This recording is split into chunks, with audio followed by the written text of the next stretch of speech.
Hello everyone, ಎಲ್ಲರೂ ಚೆನ್ನಾಗಿದ್ದೀರಾ? ಆರಾಮಾಗಿರಿ. ನನ್ನ ಕಿಚನಲ್ಲಿ ಈ ವಾರ ಏನೇನು ಆಗಿದೆ, ಏನೇನು ಮಾಡಿದ್ದೀನಿ ಎಲ್ಲ ತೋರಿಸ್ತಾ ಇದ್ದೀನಿ ನಿಮಗೆ. ಇದು ವಡೆ ಉತ್ತರ ಕರ್ನಾಟಕದಲ್ಲಿ ತುಂಬ ಸ್ಪೆಷಲ್ಲು.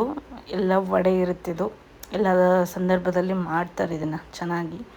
ಸೊ ಇದರ ರೆಸಿಪಿ ಬಂದುಬಿಟ್ಟು ಹರಿ ಮಿರ್ಚಿದು ಮಸಾಲ ಮಾಡಬೇಕು. ಮತ್ತು ನಿಮಗೆ ಬೇಕಾದರೆ ನಿಮ್ಮ ಕೈಗಳೆಲ್ಲ ಹರಿ ಮಿರ್ಚಿ ಅಂತಂದರೆ ಸ್ವಲ್ಪ ಖಾರ ಖಾರ, ಸೊ ಕೈ ಅಷ್ಟು ಖಾರ ಆಗಬಾರ್ದು ಅಂತ ಅಂದರೆ ಪ್ಲೀಸ್ ನೀವು ಕವರ್ ಇರುತ್ತಲ್ಲ ಅದನ್ನು ಹಾಕ್ಕೊಂಡು ಮಾಡಿ, ತುಂಬ ಚೆನ್ನಾಗಿರುತ್ತೆ. ನೀಟಾಗಿ ಇದನ್ನು ನೈಟನ್ನೇ ನೆನೆಸಿಟ್ಕೋಬೇಕು. ಪ್ರತಿಯೊಂದನ್ನು ಏನು ಹಿಟ್ಟಿರುತ್ತಲ್ಲ ನೈಟೇ ನೆನೆಸಿಟ್ಕೋಬೇಕು. ಒಂದು 8 ಗಂಟೆ ಅವರಿದು ನೆನೆಸಿ ಮಾರ್ನಿಂಗು ನಾಷ್ಟಕ್ಕಾಗಿರ್ಬೋದು, ಟಿಫಿನ್ಗಾಗಿರ್ಬೋದು, ಮಕ್ಕಳಿಗೆ ಸೊ ಕೊಡ್ಬೋದು. ಏನ್ರಿ ಆಯಿಲಿ ಫುಡ್ ತೋರಿಸ್ತಾ ಇದ್ದೀರಲ್ಲ ಅಂತ. ತಿಂಗಳಲ್ಲಿ 1 ಸಲ 2 ಸಲ ತಿಂದರೆ ಏನಾಗಲ್ಲ. ಬರ್ಗರು ಪಿಜ್ಜಾ ತಿನ್ನೋ ಬದಲು ಇದನ್ನು ಮನೇಲಿ ಮಾಡ್ಕೊಂಡು ತಿಂದರೆ ಏನೂ ಆಗಲ್ಲ ಅಂತ ನಾನು ಅಂದ್ಕೊಂಡಿದ್ದೀನಿ. ಬರ್ಗರ್ ಪಿಜ್ಜಾ ತಿನ್ನೋರಿಗೆಲ್ಲ ಬೈತಾ ಇದ್ದೀನಿ ಅಂತ ಅಂದ್ಕೋಬೇಡಿ. ಯಾಕಂದರೆ ಹೇಳ್ತಾ ಇದ್ದೀನಿ ಆಯಿಲಿಂಗ್ ಫುಡ್ ತೋರಿಸ್ತಿರಲ್ಲ ಮೇಡಮ್ ಅಂತ ಅನ್ಬೇಡಿ. ಸೊ ಆಯಿಲಿ ಫುಡ್ಡೇ, ಬಟ್ ಪೂರಾ ನಾಟಿ ಜವಾರಿದು. ಯಾಕಂದರೆ ಇದರಲ್ಲಿ ಏನೇನು ಇಂಗ್ರೀಡಿಯೆಂಟ್ಸ್ ಬೇಕು, ಏನೇನು ಹಾಕ್ತೀವಿ, ಹೇಗೆ ನಾವು ಈ ಹಿಟ್ಟನ್ನು ರೆಡಿ ಮಾಡ್ತೀವಿ ಅಂತ ನಿಮ್ಮನ್ನು ಪ್ರತಿಯೊಂದು ಹೇಳ್ತೀನಿ. ಫಸ್ಟು ಜೋಳ, ಆಮೇಲೆ ಗೋಧಿ ಸಮ ಪ್ರಮಾಣದಲ್ಲಿ ತೊಗೋಬೇಕು. ನೀವು ಎಷ್ಟು ಬೇಕಾದರೂ ತೊಗೊಳ್ಳಿ, ಸಮ ಪ್ರಮಾಣದಲ್ಲಿ ತೊಗೋಬೇಕು. ಇದಕ್ಕೆ ಮಸಾಲೆ ಬಂದುಬಿಟ್ಟು ಜೀರಿಗೆ ಹಾಕಿ, ಕರಿಮೆಣಸು ಹಾಕಿ, ಮತ್ತು ಉದ್ದಿನಬೇಳೆ ಹಾಕಿ, ಮತ್ತು ಸ್ವಲ್ಪ ಹಾಕಿ ಪ್ರತಿಯೊಂದೂ ಏನು ಮಸಾಲ ಬೇಕು ನಿಮಗೆ ಅದನ್ನು ಹಾಕ್ಬೋದು.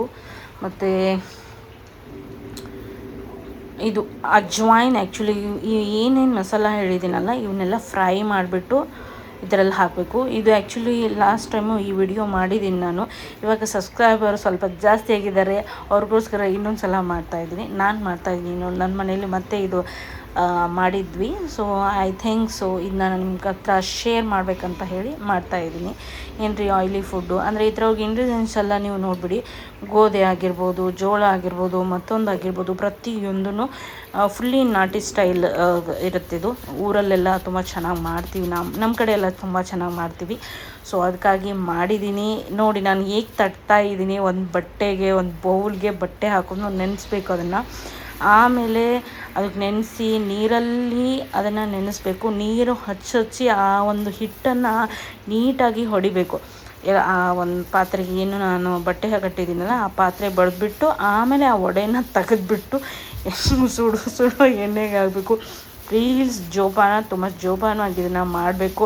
ಉತ್ತರ ಕರ್ನಾಟಕ ರೆಸಿಪೀಸ್ ಆಗಿರ್ಬೋದು, ಏನೇ ಆಗಿರ್ಬೋದು, ಬಟ್ ನನ್ನ ಒಂದು ಅಡುಗೆ ಮನೆಯಲ್ಲಿ ಈ ರೆಸಿಪಿನ ತೋರಿಸಿಲ್ಲ ಯಾರು. ಪ್ರತಿಯೊಬ್ಬರು ಯಾವ ಉತ್ತರ ಕರ್ನಾಟಕ ರೆಸಿಪೀಸ್ ಆಗಿರ್ಬೋದು ಈ ರೆಸಿಪಿ ತೋರಿಸಿಲ್ಲ. ಆ್ಯಕ್ಚುಲಿ ಬೆಳಗಾವಿ ಸೈಡ್ ಇದು ತುಂಬ ಚೆನ್ನಾಗಿ ಓಡುತ್ತೆ ಮತ್ತು ತುಂಬ ಚೆನ್ನಾಗಿರುತ್ತೆ. ಇದು ತಿನ್ನೋಕ್ಕೂ ತುಂಬ ಚೆನ್ನಾಗಿರುತ್ತೆ, ಸ್ಪೈಸಿ. ಇದರಲ್ಲಿ ಆ್ಯಕ್ಚುಲಿ ಹಸಿ ಖಾರನ ಮಿಕ್ಸ್ ಮಾಡಿ ಮಾರ್ನಿಂಗ್ ಏನು ಜವಾರದೆಲ್ಲ ಹಿಟ್ಟಾಗಿರ್ತದಲ್ಲ ಅದನ್ನು ನೈಟು ಇದನ್ನು ಚೆನ್ನಾಗಿ ಹಸಿ ಖಾರದಲ್ಲಿ ಮಾರ್ನಿಂಗು ಹಸಿ ಖಾರ ಮಾಡಿಕೊಂಡು, ಅಂದರೆ ಅದಕ್ಕೇನೇನು ಬೇಕು ಮಿರ್ಚಿದ್ದು ಇದಕ್ಕಂತಂದರೆ ಒಂದು ಫಸ್ಟು ಹರಿ ಮೆಣಸಿನ್ಕಾಯಿ ಬೇಕು, ಆಮೇಲೆ ಅದ್ರಕ್ಕು, ಮತ್ತು ಬೆಳ್ಳುಳ್ಳಿ, ಮತ್ತು ಜೀರಿಗೆ, ಇದನ್ನೆಲ್ಲ ಹಾಕಿ ಒಂದು ಸಲ ಗ್ರೈಂಡ್ ಮಾಡ್ಕೊಂಡ್ಬಿಟ್ರೆ ನಿಮ್ಗೆ ಕೊತ್ತಂಬರಿ ಹಾಕಿ, ಇಲ್ಲಾಂದರೆ ಕರಿಬೇವು ಹಾಕಿ, ನಿಮ್ಗೆ ಏನು ಇಷ್ಟನೋ ಅದು ಹಾಕ್ಬಿಟ್ಟು ಒಂದು ಚಟ್ನಿ, ಗ್ರೀನ್ ಚಟ್ನಿ ಮಾಡ್ಕೊಂಬಿಡಿಪ್ಪ.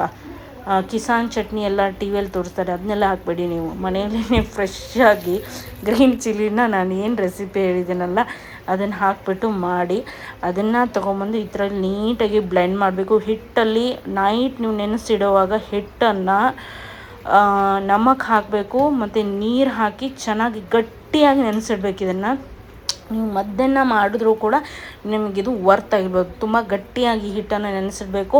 ಮಾರನೇ ದಿನ ಮಾರ್ನಿಂಗ್ ಅಂದರೆ 8 ಅವರ್ ಅದು ನೆನೆದಿರುತ್ತೆ.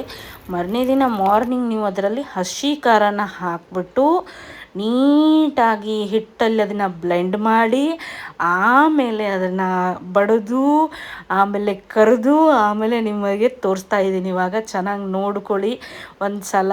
ತುಂಬ ಗರಿ ಗರಿ ಆಗಿರ್ತವೆ, ತಿನ್ನೋಕ್ಕೆ ತುಂಬ ಚೆನ್ನಾಗಿರ್ತದೆ. ಆ್ಯಕ್ಚುಲಿ ಮೊಸರಲ್ಲಿ ಮತ್ತು ಹಸಿ ಖಾರ ಅಥವಾ ನೀವು ಶೇಂಗಾ ಚಟ್ನಿ ಮಾಡ್ಕೋತೀರ ಅಂದರೆ ಉತ್ತರ ಕನ್ನಡ ಎಲ್ಲರಿಗೂ ಗೊತ್ತಿರ್ತಿದ್ದು ಇದು ಏನು ರೆಸಿಪಿ ಅಂತ ಗೊತ್ತೇ ಆಗುತ್ತೆ ಅವ್ರಿಗೆ, ನೋಡಿದ ತಕ್ಷಣ ಗೊತ್ತಾಗುತ್ತೆ. ಸೊ ನೀವು ಒಂದು ಸಲ ನೋಡ್ಕೊಳ್ಳಿ, ನಿಮ್ಗೆ ಇಷ್ಟ ಆದರೆ ಗರಿ ಗರಿಯಾಗಿ ತುಂಬ ಚೆನ್ನಾಗಿರುತ್ತೆ.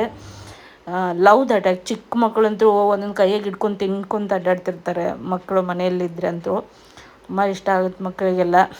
ಸೊ ಪಿಜ್ಜಾ ಬರ್ಗರ್ ಎಲ್ಲ ಕೊಡಿಸೋದ್ಬಿಟ್ಟು ಇದನ್ನೆಲ್ಲ ಮಾಡಿ ಕೊಡಿ ಮಕ್ಕಳಿಗೆ. ನೋಡಿ ತುಂಬ ಸಾಫ್ಟಾಗಿರುತ್ತೆ, ಗರಿಯಾಗಿರ್ತದೆ. ಒಳಗಡೆ ನೋಡಿ ನೀವು ತುಂಬ ಚೆನ್ನಾಗಿ ಬೆಂದಿದೆ ಅದು ಮೊಸರಲ್ಲಿ ಚಟ್ನಿ. ಇದು ಆ್ಯಕ್ಚುಲಿ ಬೇಸಿಕ್ ಅಂದರೆ ಮೊಸರಲ್ಲೇ ತಿನ್ಬೇಕು ಇದನ್ನು. ಮೊಸರು ಮತ್ತು ಹಸಿ ಖಾರನ ಹಾಕ್ಕೊಂಡು ತಿಂತಾರೆ. ಅಥವಾ ಶೇಂಗಾ ಚಟ್ನಿ, ನಮ್ಮಲ್ಲಿ ಶೇಂಗಾ ಚಟ್ನಿ ತುಂಬ ನಡೆಯುತ್ತೆ, ಅದಕ್ಕೆ ಮಾಡಿದ್ದೀನಿ. ಇದನ್ನು ನೋಡಿ ಲೈಕ್ ಮಾಡಿ, ಶೇರ್ ಮಾಡಿ ಪ್ಲೀಸ್. ಓಕೆ, ನೆಕ್ಸ್ಟ್ ಬಂದುಬಿಟ್ಟು ಇವಾಗ ಮ್ಯಾಂಗೋ ಸೀಸನ್ನು, ಫುಲ್ಲಿ ಮ್ಯಾಂಗೋಸು ಮನೇಲಿ ಮ್ಯಾಂಗೋ ತೊಗೊಂಬಂದಿದ್ದೆ, ಅದಕ್ಕಾಗಿ ನಿಮ್ಗೆ ತೋರಿಸ್ತಾ ಇದ್ದೀನಿ ಏನು ಮಾಡ್ತೀನಿ ನೆಕ್ಸ್ಟ್ ನೋಡಿ. ನೆಕ್ಸ್ಟ್ ಒಂದು ಸಲಾಡ್ ಇದೆ. ಏನೇನೆಂದರೆ ಜವಾರು ಮತ್ತು ಒಂದು ಇದು ನೆಕ್ಸ್ಟು ಏನು ನಾವು ಮ್ಯಾಂಗೋ ತೋರಿಸಿದ್ದೀನಲ್ಲ, ಆ ಮ್ಯಾಂಗೋದೇ ನಾನು ಸ್ಪೈಸಿ ಒಂದು ಇದು ಮಾಡಿದೆ. ಅಂದರೆ ಬಿಸಿ ಬಿಸಿ ಚಪಾತಿಯಲ್ಲಿ ನೀವು ಇದನ್ನ ಸ್ಪೈಸಿ ಸಿರಪ್ ತಡ್ಕ ಹೊಡೆಯೋದು ಅಷ್ಟೇ ಮ್ಯಾಂಗೋದಲ್ಲಿ. ಸೊ ಆ ಥರದ್ದು ಇದು ಮ್ಯಾಂಗೋ ನಾನು ಒಂದು ಸ್ಪೈಸಿ ಮಾಡ್ತೀನಿ, ಇನ್ನೊಂದು ಸ್ವೀಟ್ ಮಾಡ್ತೀನಿ. ಸೊ ಎರಡೂ ನಿಮ್ಗೆ ಇವಾಗ ಸ್ಪೈಸಿ ತೋರಿಸ್ತಾ ಇದ್ದೀನಿ. ಜಸ್ಟ್ ಇದು ಮಾಡಿಬಿಟ್ಟು ಒಂದು ತಡ್ಕ ಹೊಡೆದು ನೀಟಾಗಿ ಬ್ಲೆಂಡ್ ಮಾಡಬೇಕು. ಇದನ್ನು ತುಂಬ ಚೆನ್ನಾಗಿರ್ತದೆ. Thank you so much and subscribe.